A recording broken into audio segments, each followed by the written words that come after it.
Ya, halo, selamat malam kepada para cuan troopers dan para investor dan trader saham di Indonesia. Selamat malam, apa kabarnya? Mudah-mudahan luar biasa. Dan kembali lagi bersama saya, Pirjaya dari Suko Sekuritas, di mana malam hari ini kita akan ada namanya Trader Talks atau T-Talk Special di tahun 2025, tahun ular kayu.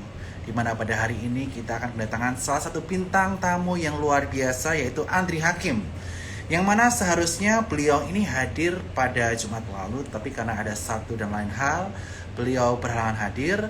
Tetapi hari ini mudah-mudahan Bro Andi bisa join, karena tentu saja teman-teman Sukosko itu sudah mengingatkan beliau ya untuk hadir pada hari ini. Dan sebelumnya, tetapi saya akan sampaikan terlebih dahulu sambil nunggu Bro Andi, kaitannya mengenai IHSG 2 hari belakangan ini. 2 hari ini IHSG berada di zona positif, di mana pada hari ini IHSG menguat 0,39% di angka 7.107,519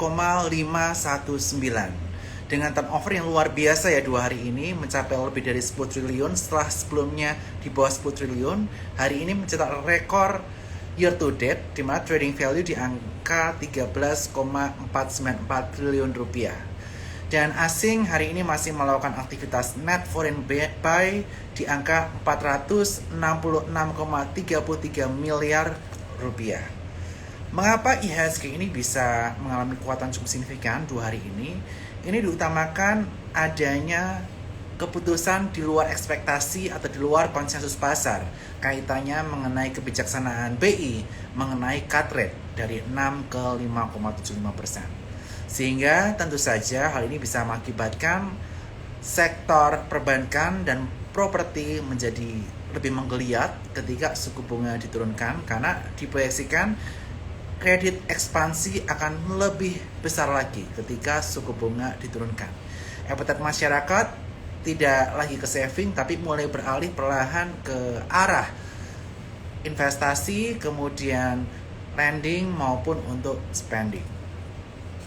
Kemudian yang perlu kita perhatikan lagi adalah kaitannya mengenai rupiah ya. Rupiah walaupun begitu masih cukup tertekan di kisaran area 16.300 per 1 dolar Amerika Serikat, yang mana ini masih menunjukkan adanya pelemahan. Ini yang perlu kita perhatikan. Jadi jangan cuma lihat rate-nya, tapi kita lihat rupiahnya. Dan semoga ini kedepannya kita lihat bagaimana kebijakan fiskal dan moneter dari pemerintah Indonesia untuk mengatasi hal ini.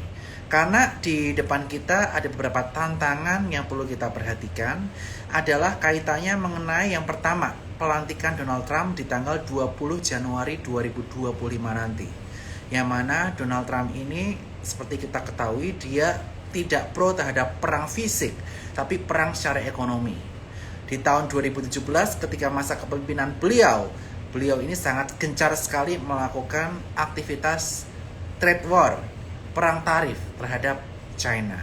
Tetapi saat ini China telah membentuk aliansi bisnis bersama dengan BRICS atau Brazil, Rusia, India, China, dan South Africa, dan Indonesia ternyata bergabung di dalamnya. Akankah Indonesia ikut terdampak dengan joinnya Indonesia ke BRICS setelah Trump terpilih nanti? Tentu saja ini yang perlu kita perhatikan nantinya juga. Dan di tahun 2025 ini, di tahun ular kayu ya, ada beberapa sektor yang secara Chinese astrologi ini cukup menarik untuk kita perhatikan sambil menunggu Bu Andri. Beberapa sektor yang perlu kita perhatikan kali ini, kita bisa perhatikan dari sektor yang pertama, saya sebutkan renewable.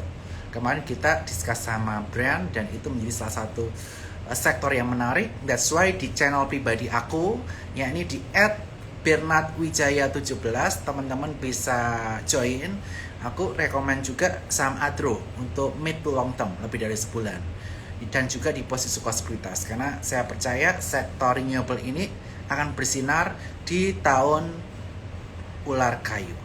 Dan sektor lainnya berdasarkan pace yang perlu diperhatikan, dan nanti saya akan update di grup saya di @bernardwijaya17 di channel Saham Pagi. Ada oil and gas, that's why Raja Ratu ini terus menyeruak. Kemudian transportasi dan logistik, sektor elektronik, sektor media digital, sektor IT, sektor properti, consumer good, dan farmasi. Sedangkan sektor atau bisnis yang kurang favorable atau kurang bagus saat ini adalah bisnis kecantikan dengan berhubungan dengan wanita, termasuk barang merah, itu kurang favorable di tahun ini. Dan yang perlu diwaspadai adalah kaitannya mengenai air-air yang kaitan dengan laut, seperti perikanan dan pelayaran. Detailnya gimana? Aku ntar bakal undang juga di pembicara selanjutnya kaitannya mengenai pace di tahun ini. Dan di sini saya akan coba undang Bro Andri terlebih dahulu.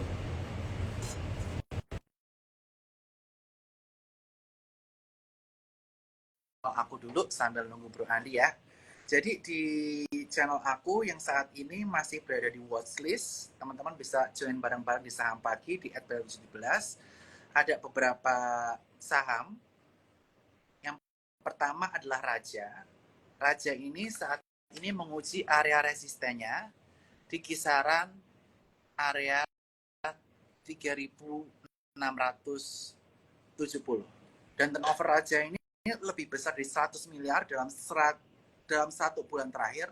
Tentu saja kita ekspektasikan ada potensi si Raja ini bisa masuk ke indeks lainnya. Salah satunya adalah indeks MSCI. Kemudian anak usaha Raja yang baru saja IPO yaitu adalah Ratu yang fokus ke upstream. Hari ini terkena suspensi setelah 5 kali arah secara beruntun. Nah, akankah besok Ratu buka arahnya? Tentu saja ini menjadi pertanyaan dan tentu saja kita akan lihat secara teknikal, secara flow gimana besok. Jadi saya belum bisa merekomendasikan untuk Ratu besok bagaimana, tapi kalau dia arah lagi, ada potensi dia akan terkena suspend lagi sebanyak 2 hari sesuai dengan peraturan Bursa Efek Indonesia. Itu yang perlu diperhatikan. Tapi menurut pandangan saya, Ratu ini walaupun valuasinya cukup bisa dibilang mahal saat ini, tapi bisnisnya cukup menarik. Karena satu-satunya perusahaan Indonesia yang sektornya adalah investment holding untuk oil and gas, untuk migas, baru saja Ratu aja. Dia memiliki 2 participating interest, yaitu di Cepu dan juga di Blok Jabung. Dan tentu saja ini yang menarik minat investor. Karena mengapa? Karena tentu saja bisnis dengan potensi upstream ini menarik untuk dilirik. Dikala Indonesia ini sedang fokus ke ketahanan energi dan harga oil beberapa hari beruntun dalam 1 minggu ini naiknya udah di kisaran area 6%. Jadi ini menarik banget untuk Ratu, tapi untuk masuk kita tunggu pergerakan lagi karena udah arah 5 hari beruntun. Jadi Rajanya ini yang menarik untuk ditilik. Terus kemudian yang saya rekomendasikan juga di grup Saham Pagi di IG saya @17 adalah AADI. AADI ini menarik banget. Aku suka gerakannya karena secara teknikal itu cantik. Setelah dia break 8.600, dia cenderung mengalami kenaikan. Kalau ada penurunan pun volumenya cukup tipis. Dan saya perkirakan dia akan menguji resisten area 9.400. Dan di channel saya udah rekomendasi beli dari kisaran area 7.800 untuk AADI. AADI ini menarik banget. Selain juga sister company-nya yaitu Adro atau Alamtri. Karena seperti saya sampaikan, sektor renewable energy ini menjadi pilihan yang menarik di kala energi seperti saat ini di ular kayu. Dan valuasinya dia jauh lebih murah daripada Brent. Walaupun saya Brent juga suka. Saya hari ini tradingin Brent juga dan selamat buat teman-teman yang join grup Saham Pagi hari ini cuan dengan Brent-nya.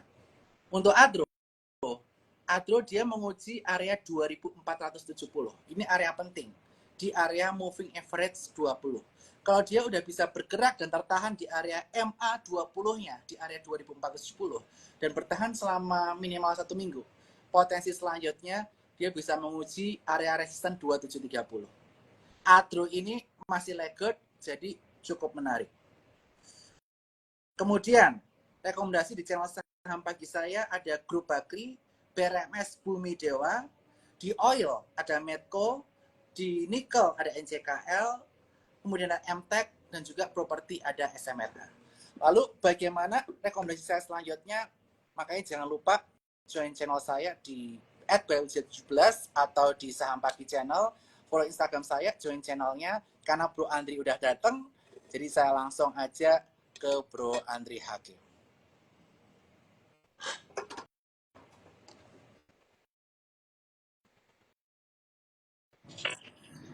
Halo bro, Bro sorry nih Andri agak Hakim gelap. lagi di mana nih? Gue lagi di jalan sih, tapi nggak apa-apa bro.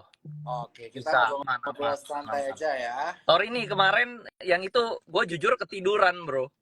Yang Ya, minggu ya, ya, nggak masalah. lalu. Jadi yang sekarang ayo lanjut bro, bisa. Oke, nah Oke. sebelum kita masuk ke sektor, karena kita tentu saja udah tahu ya saham favorit Bro Andri Hakim, saya pengen tahu nih pandangan Bro Andri Hakim mengenai kondisi makro terlebih dahulu. Dimana Makro ya. kemarin ini Indonesia cut rate secara Betul, mendadak. Kita betul. kaget semua, nggak ada yang expect, makanya bank naik, properti naik, cut dari 6% ke 5,75. Betul, betul. Plus tanggal 20 nanti Trump akan dilantik, yang mana dia ini sangat suka perang tarif, bukan perang beneran. Iya. Which is sebelumnya korbannya China, nextnya berpotensi BRICS, yang mana Indonesia di dalamnya. Mantap. Kira-kira pandangan Bro Andri Hakim gimana mengenai makroekonomi terlebih dahulu? Kalau suku bunga diturunin justru bagus ya kalau di bursa saham ya, Bro Betul. Bernard ya.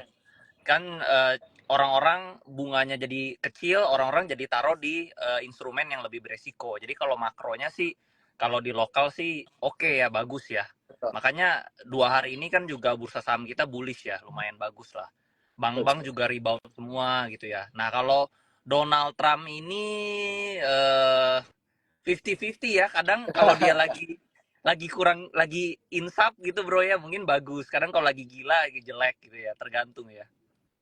Tergantung ya. Jadi Betul, walaupun begitu, ya kita harus enjoy the ride aja ya bro ya. Dan memang betul. ketika kondisi market seperti ini sangat banyak uncertainty yang timbul, market cenderung bergerak sideways. Dan Bro Andri ini merupakan salah satu rising dragon yang muncul di kala market lagi nggak enak. Nah di sini kita pengen kulik bareng-bareng apa sih strategi Bro Andri ketika market gak enak seperti ini, sideways nggak jelas, dikit-dikit kena SL, dikit-dikit trailing stop, strategi yang cocok untuk trading di market seperti ini menurut Bro Andri seperti apa? Eh, Silakan. Kalau gua sih fokusnya sebenarnya tetap di ini ya bro ya, di orang sih ya. Oke. Invest gua nomor satu itu di orang ya. Yang penting ownernya bagus, ownernya kredibel.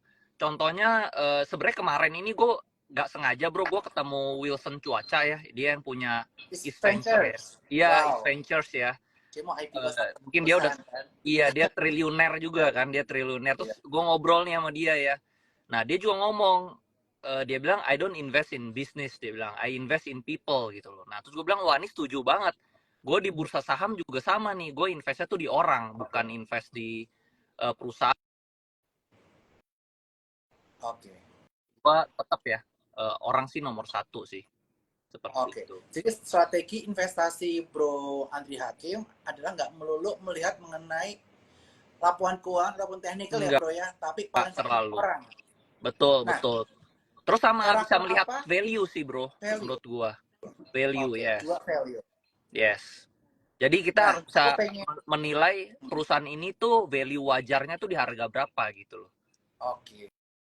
Nah, mungkin kita kulik satu persatu dulu ya bro, Yes. mengenai invest in people and value dari perusahaan itu sendiri. Kita ke Yes. orang ya. Boleh. Apa sih yang bro Andi lihat ketika invest di suatu saham, orangnya yang harus bagaimana? Orangnya, rekam jejaknya bagus ya bro ya, nomor satu jujur gitu ya. Terus kita harus lihat juga rekam jejak dia di bursa saham gitu ya. Ada yang ownernya sebenarnya bisnisnya jago, tapi rekam jejaknya ini suka jualan terus di market. Nah jadinya sahamnya nggak bagus gitu ya. Jadi kita sama juga ya, kita kan sebagai investor itu ada yang tipenya trader, ada yang tipenya investor gitu ya bro ya. Nah sebenarnya owner emiten itu juga sama, ada yang tipenya trader, ada yang tipenya investor. Nah kalau gue prefer cari owner-owner ini yang tipenya investor, yang dia jangka panjang. Jadi sahamnya itu bagus gitu bro, bergeraknya jangka panjang gitu. Jadi Oke, dia ada jadi goal jangka panjang, ada corporate action, ada bagi dividen. Pokoknya gue lihat owner yang mainnya jangka panjang, nggak lihat owner yang cuman trading jualan ke retail sesaat gitu, bro. oke. Jadi di sini Bro ini menunjukkan bahwa yang kita lihat tuh orangnya atau owner dari perusahaan tersebut, dia memiliki rekam jejak yang baik untuk membangun bisnis. Betul, Tetapi betul, selain membangun bisnis juga dia memiliki rekam jejak yang bagus dalam hal sahamnya juga di-maintain dengan baik, istilahnya seperti itu ya Bro betul, ya, betul, rasanya betul. ya. Karena ada orang jago bisnis tapi dia nggak jago saham, bro. Ya, Gitu. Jadi kalau bisa sih bagusnya dua-duanya. benar. Jago bisnis juga, tapi sahamnya juga dia jago, visinya long term. Nah itu mantep, bro. Seperti itu. Oke. Lalu sisanya selanjutnya kita harus bisa menilai perusahaan ini kira-kira wajar itu di market cap berapa. Seperti itu, bro. Oke. Nah, mungkin bisa di-spill sedikit nih. Kan Bu Andri kan juga ada kelas nih. Jadi teman-teman semua nanti yang pengen tahu detail mengenai unlock the value of the company, nanti join kelasnya Bro Andri Hakim Boleh, ya. boleh. Dan mudah-mudahan next time Sukor bisa bantu support juga di Betul, eventnya Bu Andri Hakim. betul. Nanti ajak juga. Nah, mungkin kasih sedikit spill-spillnya nih. Gimana Bro ini unlock the value of the company. Misalnya dari people ya tadi. Kalau gua fokusnya sebenarnya yang utama ya, yang gua main itu saham-saham merger and acquisition sih, bro, sebenarnya. Oke, Jadi ya ada corporate action ya. ya ada corporate action. Jadi kenapa gain gue itu paling tinggi gitu ya, mungkin se-Indonesia gitu. Karena itu gue carinya tuh saham-saham yang merger acquisition. Karena saham-saham merger acquisition itu biasa saham yang udah jelek, perusahaan yang udah jelek, lalu dia diakuisisi sama owner yang baru, owner yang gede, yang kompeten, itu dia dari jelek, jadi dari sampah dia jadi emas, bro. Oke. Gitu. Kayak contohnya di Pani gitu ya, dia kan tadinya perusahaan kaleng, lalu diakuisisi jadi Pantai Indah Kapuk, tadinya asetnya cuma ratusan miliar, berubah jadi Pantai Indah Kapuk yang mungkin lahannya sekarang ada 6.000, 10.000 hektar, bahkan katanya ekspansi ke 35.000, nah 35.000, nah itu otomatis kan value-nya tuh ke unlock, bro. Dari cuma ratusan miliar ke ratusan triliun gitu. Nah, di situ gue untung banyak. Gue Yes. cari yang seperti itu, bro. Makanya Bro Andri ini jadi the rising dragon in Enggak lah. 2025. Enggak. Di tahun Dragon, kemarin kan tahun Dragon tahun lalu. Jadi Iya. Dragon beneran nih. Betul. Puji Tuhan. Sekarang menuju tahun ular ya, buntutnya naga, bro. Buntutnya naga. Dan tentu saja di tahun ular, tadi saya udah spill dikit bro. Saya juga ada sedikit konsultasi dengan beberapa ahli pajak ya Pak. Bahwa di tahun depan ini ada beberapa sektor yang menarik untuk kita perhatikan. Yang tadi saya sampaikan kaitan renewable, kemudian oil and gas, kemudian properti juga disebut, dan berbagai sektor lain lah. Nanti kita akan spill di IG Live bersama konsultan pajak tersebut. Nah, kalau Bro Andi sendiri di tahun ular kayu, tahun 2025 nanti, udah ada target belum sih sasaran kira-kira perusahaan mana yang bakal jadi the next Pani atau the next Arto? Waktu Bro juga cuan Arto, cuan Pani, ada nggak next ya? Ada, kalau dibilang ada sih ada ya, bro ya. Gue juga udah masuk di sana. Cuman kalau ngomong di sini nanti rame, bro. Nanti naik sahamnya. Oh, gitu. jadi Ada sih, Bro ini ada sih. masih proses akumulasi dulu ya. Betul. Jadi masih belum full ya truknya belum ya. full. Karena masih bisa naik jauh nih, gitu.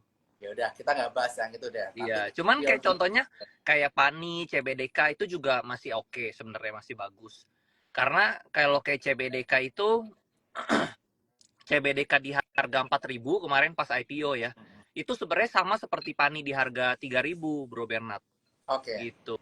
Jadi kalau misalnya sekarang Pani di harga 16.000, 15.000 ya harusnya CBDK juga bisa mendekati harga itu, harusnya ya. Tapi ya balik lagi tergantung market ya. Jadi bukan tergantung saya gitu ya, bro. Tergantung market juga. Kalau marketnya semua lagi bagus, semua orang pada beli, fund juga beli, ya pasti dia bisa menyentuh harga itu. Nah, bisa atau enggaknya tergantung market sih. Ya. Gitu. Cuman kalau dihitung harga wajarnya ya Pani 4.000 itu sama seperti CBDK harga CBDK harga 4.000 itu sama seperti Pani harga 3.000-an. Seperti itu. Itu kalau dari perhitungan NAV-nya. Oke, iya. Tapi tadi teman-teman juga dikejutkan ya para investor. Sama, CBDK bro. sempat arah, terus habis itu turun ke zona negatif lebih dari 10%, habis itu dibawa arah lagi. Betul, gue juga kaget bro, sampai lupa makan siang, makanya gue baru makan malam nih hari ini. Shock bro, Oh, shock sama. Jadi bukan bukan bukan teman-teman di sini doang yang kaget, gue juga kaget bro sama. ya, ya. Tapi bro ini Tuh. masih yakin bahwa unlock value-nya dari sisi NAV jika disamakan dengan Pani, ini masih di kisaran belasan ribu juga ya bro ya. Jadi masih Betul, memiliki betul, upside yang betul, cukup menarik untuk JPDK dan juga betul, Pani. Nah, betul.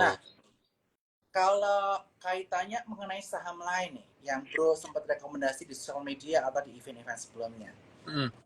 Kalau Pani sama JPDK udah sering banget. Tapi yang saya surprise, Bro Aldi ini juga komen mengenai Raja dan Ratu. What happened nih between Raja dan Ratu sehingga Bro Andri tertarik untuk ada di dalamnya?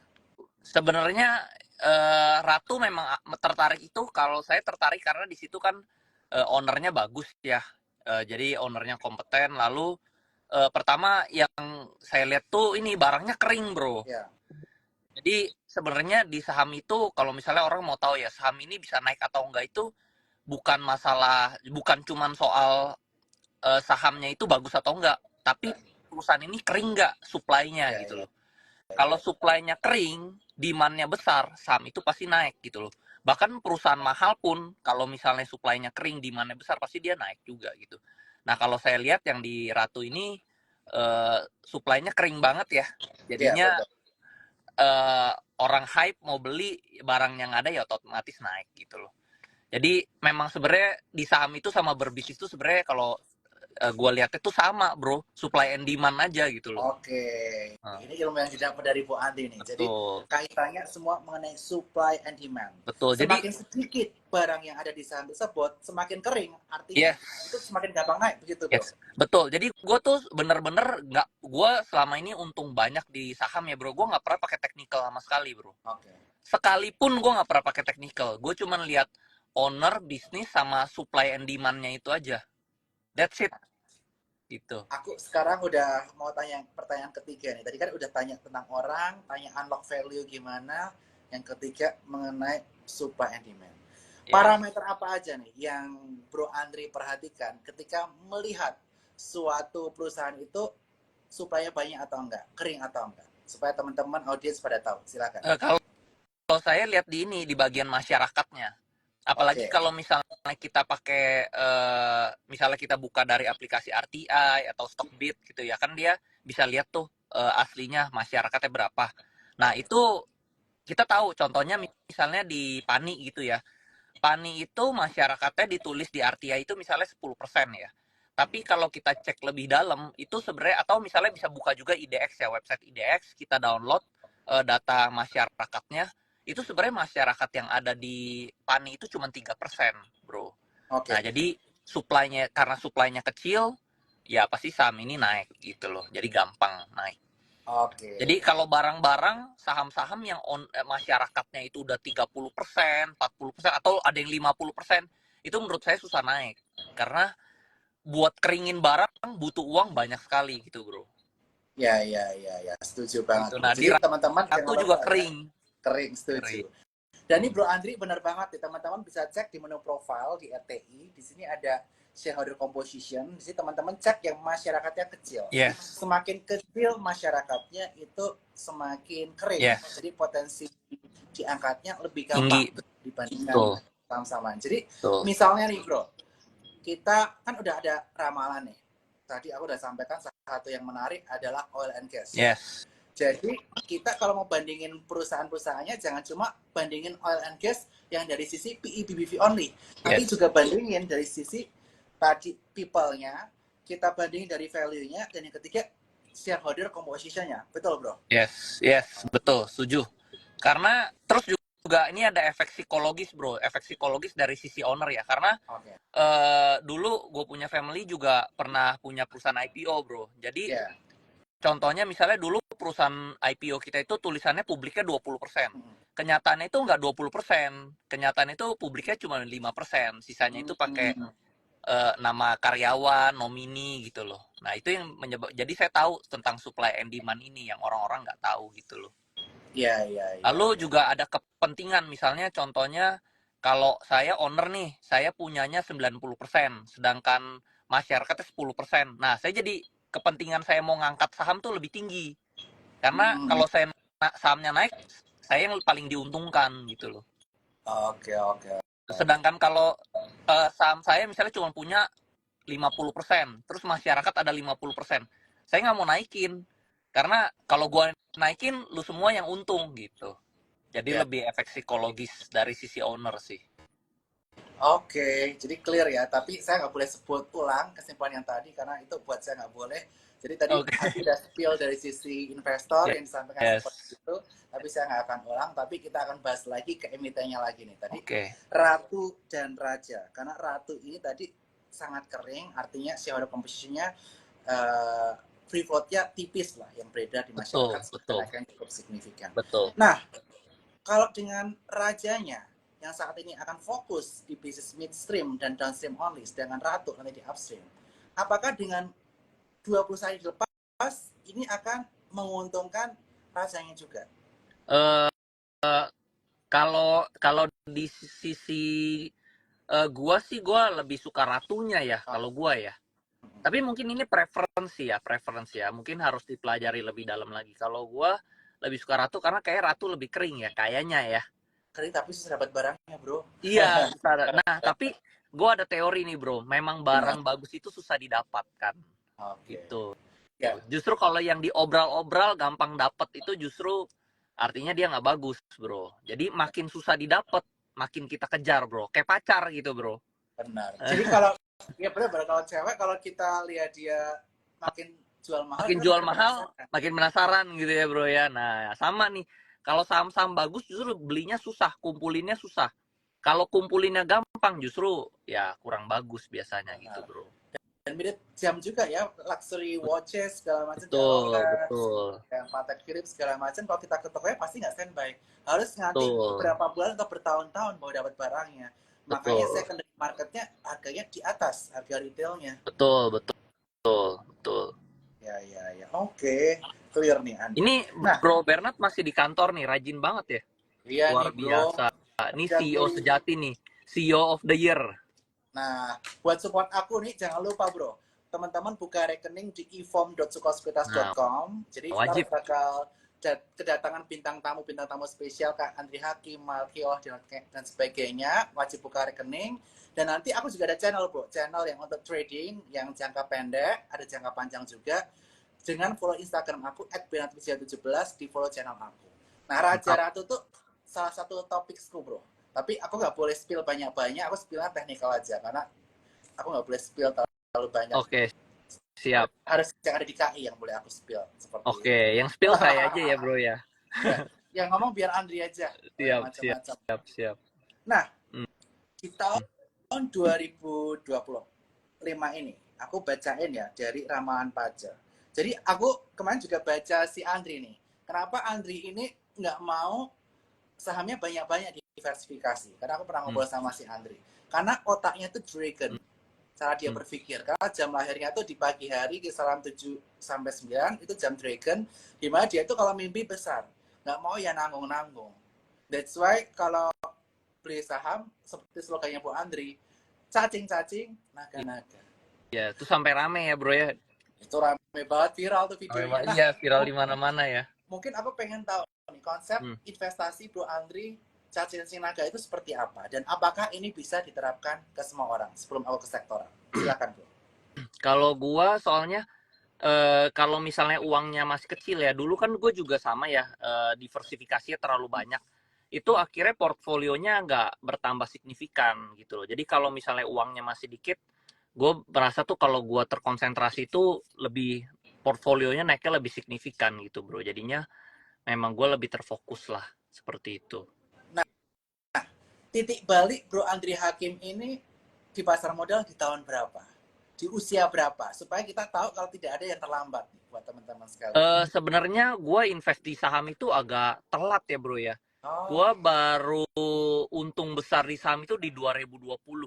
itu umur berapa? Itu umur berapa ya? 5 tahun. Sekitar 29. 29. Iya, Oke. 29. Jadi di umur 29 gue baru merasa untung besar lah dari saham. Oke, Bro ini Telat, udah telat banget gitu.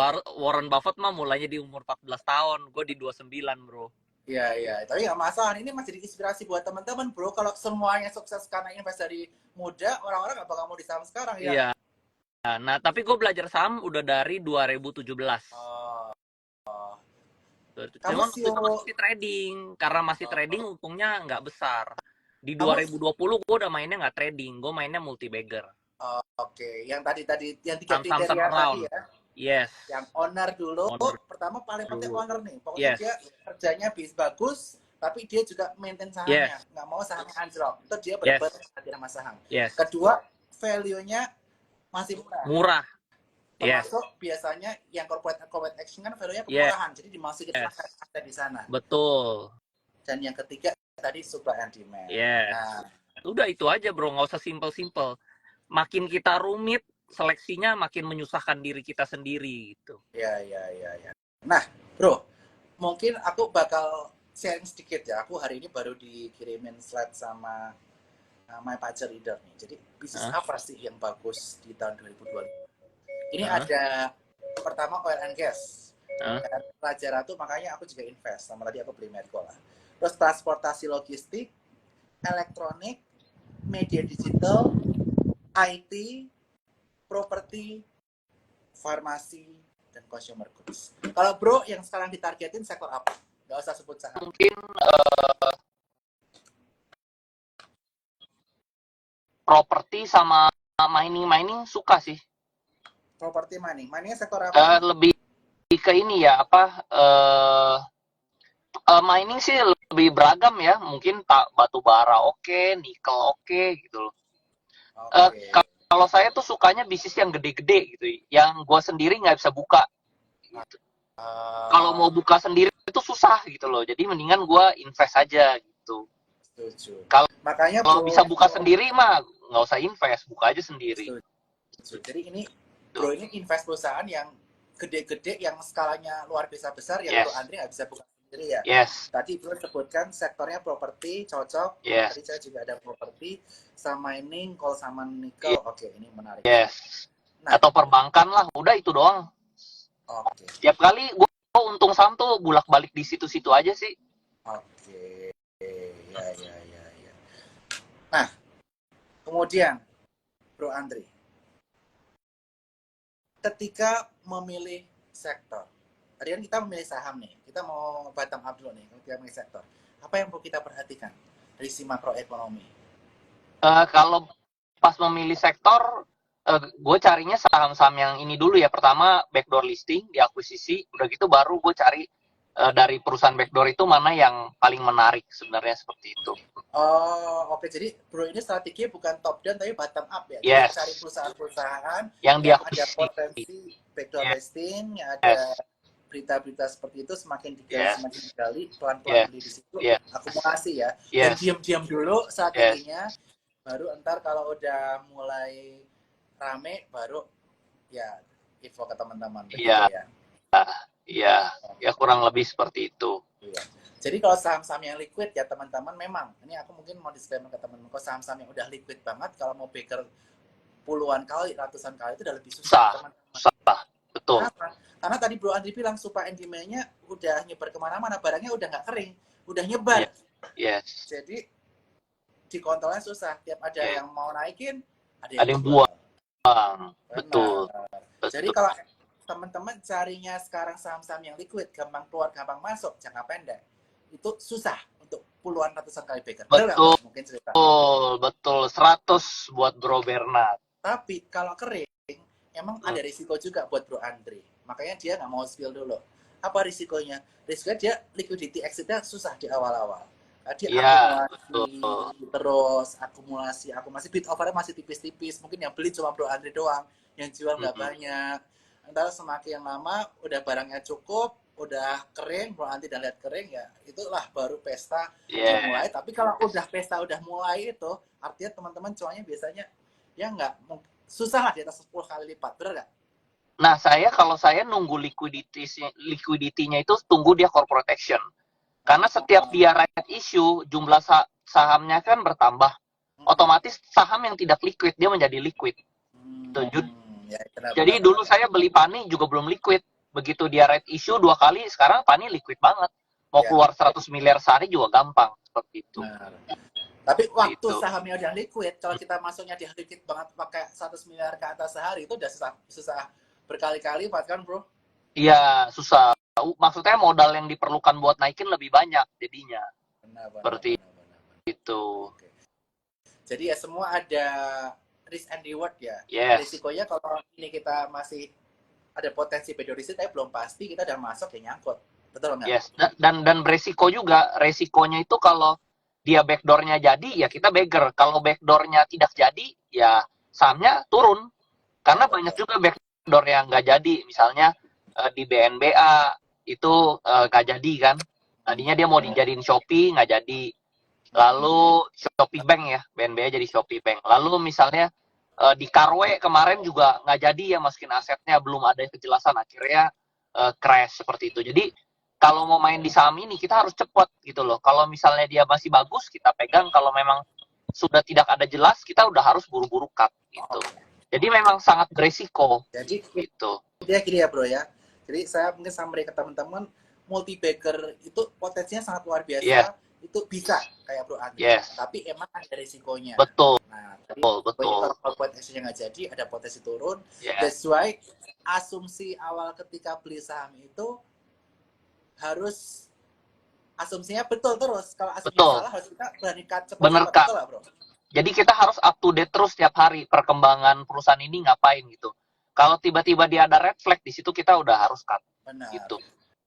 Mau itu rugi berapapun kita harus cut. Nah, kebanyakan orang itu nggak bisa ikutin saya itu karena mereka mau untung, mereka nggak mau rugi. Gitu. Udah ya. turun dia nggak mau cut, dia mau tunggu ini balik lagi. Nah, saham-saham gitu kalau memang sudah gagal dia biasa susah naik seperti itu. Jadi kalau dari pengalaman aku ya Bro, kalau trading saham itu kita harus tahu asumsi awalnya kenapa kita beli saham itu kita harus tahu. Kalau misalnya asumsi dan ekspektasinya udah nggak mungkin terjadi dan nggak kejadian, kita harus berani cut loss. Betul. Contohnya, kita beli secara teknikal, udah break out nih beli, tapi tiba-tiba breakdown, ya kita harus berani jual. Betul. Terus kita misalnya ekspektasi nih resultnya earningsnya double digit nih, dapat info contohnya, ternyata net profitnya nggak double digit malah minus, ya kita harus jual karena asumsinya udah nggak sama. Yes. Ini sama juga ya Bro ya. Sama. Kita asumsi corporate action tapi nggak jadi, ya harus kita berani. Betul. Semua ada risikonya. Betul. Jadi kan ini sama kayak ilmu bisnis lah gitu kan, orang selalu bilang ya mau untung besar lo harus berani rugi. Jangan cuma mau untung tapi nggak mau ruginya gitu. Ya, betul, setuju. Jadi harus berani rugi ya kalau memang selama dia masih sesuai jadwal ya. Tapi kalau misalnya ini jadi ya bisa jadi seperti Pani itu bisa 30 kali lipat gitu. Jadi saya di Pani itu 3.000% Bro Bernard. 30 kali lipat. Nah itu contoh yang jadi. Jadi kalau misalnya kena bisa untungnya berkali-kali lipat. Kayak di Arto juga saya jadi. Arto itu saya 22 kali lipat. 2.200, 22.000%. 2.200%. Gitu. Di BBHI juga jadi. Di BBHI juga sekitar 2.000-4.000% gitu loh. Ya. Wah, boleh deh ntar diversifikasi modal. Ada yang trading, ada yang model-model begini deh yang lebih sabar. Gitu. Iya, itu namanya main backdoor listing sih. Main backdoor listing. Oke, Bro Andri. Ini udah mulai ada pertanyaan, boleh ya Bro ya? Ada pertanyaan dari teman-teman? Boleh. Aku tertarik juga sama pertanyaan yang ini nih. Tadi kan kita belum gali terlalu detail. Tadi kita cuma ngomongin NAV dari CP3 dan PANI. Kalau mau disamakan, kurang lebih harganya belasan ribu lah, mirip-mirip CP3 dan PANI. Tapi kita belum gali secara detail. Bagaimana Bro Andri ini menghitung value saham? Gimana nih Bro Andri? Kalau di ini setiap saham beda-beda ya. Setiap emiten itu case by case-nya beda-beda. Tapi hitung paling gampang itu dari asetnya sih. Aset yang dia bakal masuk itu kira-kira berapa gitu loh. Kayak contohnya Pak, kalau di Pani itu kan properti ya. Paling gampang itu dia hitung asetnya. NAV biasanya, net asset value. Gitu. Jadi kita lihat, kita perkirakan misalnya lahan dia sekarang 2.000 nih. 2.000 hektar itu kalau dihitung dipotong misalnya 60% fasilitas umum, fasilitas pasos, fasum, itu sisanya kan 40%. Nah, 40% dikali harga rata-rata properti di sana berapa? Misalnya 25 juta atau 35 juta. Nah, itu dapat tuh angkanya berapa ratus miliar seperti itu. Itu lalu kita lihat juga dia masih ada land bank yang nanti mau dimasukin berapa banyak gitu. Contohnya sekarang di PANI itu baru masuk 2.000 gitu. Sedangkan kenyataannya kan dia di atas 10.000 ya asetnya ya. Gitu. Jadi artinya dia masih ada room to grow gitu loh. Nah, selama dia masih ada room to grow itu saya hold terus, bro. Gitu. Begitu dia udah nggak ada room to grow, ini udah puncaknya harganya udah mahal. Disitulah kita jual. Jadi kalau saya itu menilai saya di saham itu saya seperti jual beli perusahaan, Bro Bernard. Saya beli perusahaan ini saat masih jelek, begitu dia udah jadi, saya udah jadi bagus, udah paling pucuk, paling mahal, harganya udah mantep, disitulah saya jual. Nah, inilah investor banker sejati. Aku suka quote kamu. Betul. Jadi, bro ini mirip banyak orang sukses lainnya, karena kita pernah dengar cerita tentunya dari Pak Haritano yang dia juga waktu dulu awal mulanya tuh dia beli perusahaan yang istilahnya kurang bagus secara good corporate governance, kemudian yang istilahnya waktu itu karena krisis kan jadi semua barang nggak bagus lah barang. Tapi dibenerin segala macam sampai udah mentok dijual lagi. Betul. Dragon tuh kayak gitu, dan Bro Andi juga menggunakan sama. Betul. Ala investor banker. Kita lihat saham itu bukan lihat 4 huruf yang naik turun, kita nggak tahu perusahaannya. Betul. Saya nggak lihat naik turunnya, nggak peduli. Yang penting ini masih ada room to grow, masih bisa naik, saya beli. Gitu. Saya lebih kayak venture capital. Saya beli perusahaan ini jelek, di manage orang yang bagus, sampai dia jadi bagus, udah saya jual nanti kalau dia udah bagusnya mantep. Gitu. Investment banker kan juga gitu, bro. Betul. Jadi perusahaan jelek yang tapi ada potensi jelek, tapi ada potensi ya, jangan jelek tapi nggak ada potensi, benar nggak? Betul. Ada potensinya dari mana? Jelek ada potensinya karena ada corporate action yang bisa mengubah bisnis perusahaan tersebut. Contohnya PANI tadi, dari perusahaan consumer goods, kaleng atau apa tadi, tiba-tiba jadi properti terbesar di Indonesia. Betul. Dan ingat ya, orangnya penting gitu. Betul. Contoh kayak Sukor kan ini salah satu perusahaan investasi saham bagus lah, salah satu top lah di Indonesia karena ada Bro Bernard di sini juga kan. Jadi orang tuh nomor 1. Orang itu paling penting gitu loh. Jadi jangan invest di perusahaan, selalu invest di orang yang terbaik. Kalau menurut saya seperti itu. Saya setuju, bro. Karena kenapa? Banyak orang itu yang nggak komit sama perusahaan. Kita jangan cari investor atau pemilik perusahaan yang di mindset-nya tuh mau exit, bro. Nah, setuju. Betul. Yang kalau dari misalnya kita berbisnis dari awal udah ngomongnya uang, nah itu kan udah red flag gitu loh. Jadi kita maunya yang uangnya di belakang gitu loh, kerja dulu seperti itu. Setuju. Jadi sebagai contoh ya, banyak nih perusahaan-perusahaan yang datang, tujuan IPO-nya apa? Dia tanya. Exit. Nah, itu apa? No. Betul. Karena jadi sebenarnya silakan Bro Bernard. Artinya kalau dia masuk, berarti mau dia perusahaannya udah mentok, udah dikembangkan lagi. Betul. Iya. Betul. Jadi sebenarnya tujuan IPO itu awalnya itu untuk mengembangkan usaha. Betul. Cuman disalahgunakan di zaman sekarang jadi buat exit seperti itu. Nah, jadi tugas saya investor harus bisa membedakan mana yang exit, mana yang buat dikembangkan. Bro, ini aku ada pertanyaan nih. Yes. Kan ini kan banyak saham IPO. Kemarin itu ada 8 barengan di awal tahun. Yes.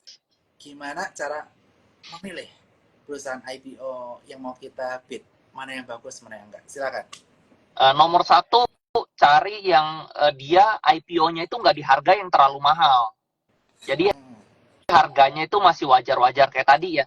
Contohnya misal CBDK, dia tuh bisa aja IPO harga mahal gitu ya. Tapi dia lebih memilih IPO di harga 4.000. 4.000 itu kayak harga PANI di harga 3.000. Padahal dia bisa tuh IPO seperti harga PANI di 15.000, tapi nggak dia IPO di harga nah itu. Jadi dia IPO-nya itu di harga bawah, lalu jadi masih ada room to grow gitu loh. Nah, kedua, masyarakatnya itu harus dikit gitu loh. Dua itu sih. Dua itu aja. Kalau IPO sih saya cuma lihat 2 itu ya. Jadi harus ada room to bro. Kalau misalnya IPO-nya udah harga mahal, mau lebih mahal berapa lagi gitu bro, kan udah susah ya, room to grow-nya udah tinggal dikit, jadi resikonya sangat tinggi seperti itu. Oke, intinya cari room to grow-nya ya. Oke, oke, oke. Yes, yes. Oke, kita lanjut ke pertanyaan lainnya yang juga cukup menarik nih. Kita bahas cara tadi ini udah ya, cara menentukan IPO yang tidak mahal. Terus sekarang kita akan bahas ini nih. Mungkin kita boleh bahas saham. Tadi kita udah bahas strategi Bro Andri nih. Jadi kita udah dapat mindsetnya Bro Andri gimana milih saham supaya kita jadi rising dragon. Harus cari yang potensi multi breaker. Kita udah jelaskan bagaimana, nanti tinggal tonton ulang videonya. Sekarang kita bahas saham. Apa nih saham yang bikin Bro Andri menjadi new dragon? Apakah masih cocok di hold di 2025? Silakan. Kalau saya sendiri sih pribadi masih hold ya.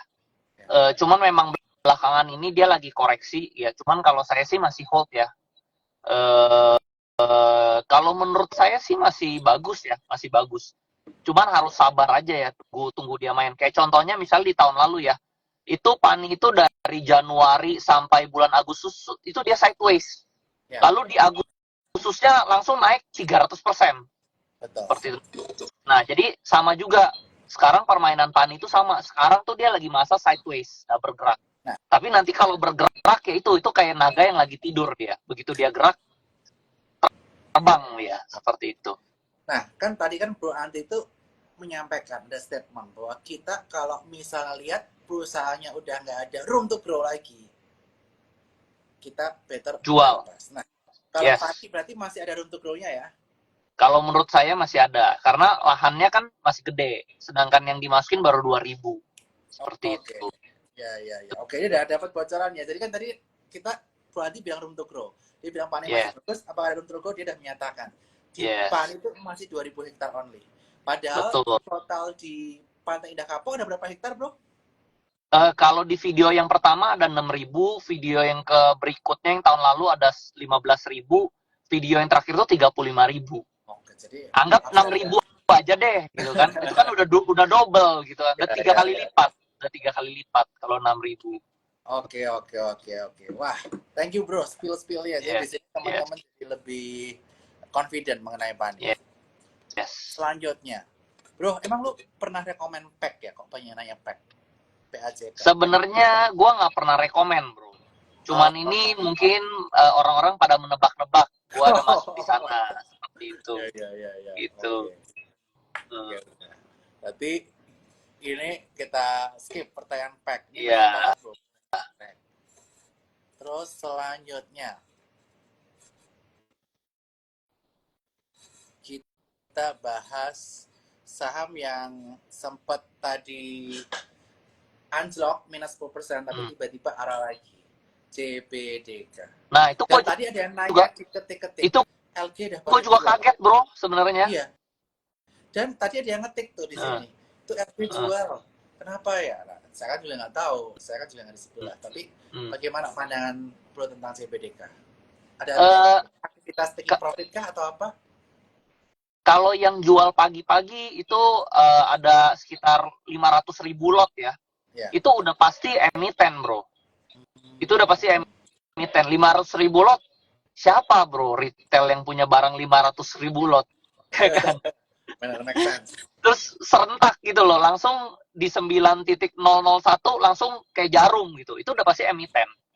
Gitu. Jadi kalau misalnya yang disalahin tuh gua bro. Begitu misalnya CBDK turun, selalu di forum Stockbit yang tag gua. Ayo tuh Andri Hakim. Saya mana punya bro power buat turunin 500.000 lot bro. Benar. Jadi itu emiten ya, itu udah jelas ownernya lah, ownernya turunin. Lalu kalau kita lihat yang belinya tuh CC dan AK. CC dan AK itu juga sama ownernya juga bro. Jadi yang jualan di atas itu ownernya, yang tarik lagi ke atas juga ownernya gitu loh. Kalau menurut analisa saya ya bro ya. Jadi mungkin dia mau takut-takutin supaya apa? Retail keluar gitu yang punya barang di book building, barang-barang di mana-mana kan panik tuh tadi. Semua keluar, dia makan lagi di bawah. dia Iya. tarik lagi ke atas gitu. Karena yang tarik itu CC dan AK. Biasa Anthony Salim itu suka pakai CC ya, Oh, oke oke. Dan seperti mungkin itu. saja untuk mencegah adanya suspend juga kali ya. Mungkin betul betul Kuma atau suspend kan mungkin terjadi kalau arah beruntun 5 kali seperti yang betul kejadian di Arab. betul betul betul betul. Bahkan tadi saya dengar ada yang cut loss sampai 40-an miliar saya dengar. Gila, pantas rame banget Itu. transaksi hari ini. Iya, Almost betul, betul, ya. betul. Jadi memang itu panik ya, bukan bukan teman-teman di situ yang panik, saya juga panik, saya juga kaget gitu. Kayak jarum suntik pagi-pagi gitu loh. Iya, Itu udah pasti owner emiten lah. Karena nggak mungkin ada yang punya barang 500.000 lot serentak ya. betul betul betul betul. Gitu. Nah, kemudian nih, Bro. Ini ada pertanyaan bagus mengenai grup Adaro yang juga baru IPO, di mana Adaro men-spin off perusahaan yang kaitan mengenai coal, atau Alam Tri menjadi perusahaan terbarukan, dan ADI menjadi Yes, perusahaan yang murni di coal. Nah, yes. aku juga sempat lihat postingan Bro mengenai Adro dan ADI. Gimana pendapat Bro mengenai saham ini? Mungkin bisa di-spill, silakan. Kalau ada Adi emang kalau di AAD itu bagus buat kita main dividen ya, Bro ya. Oke, betul.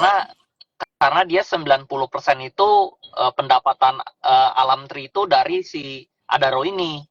Tuh, jadi kalau mau main dividen itu pasti bagus masuk ADI gitu karena pasti dapat dividennya setiap tahun besar.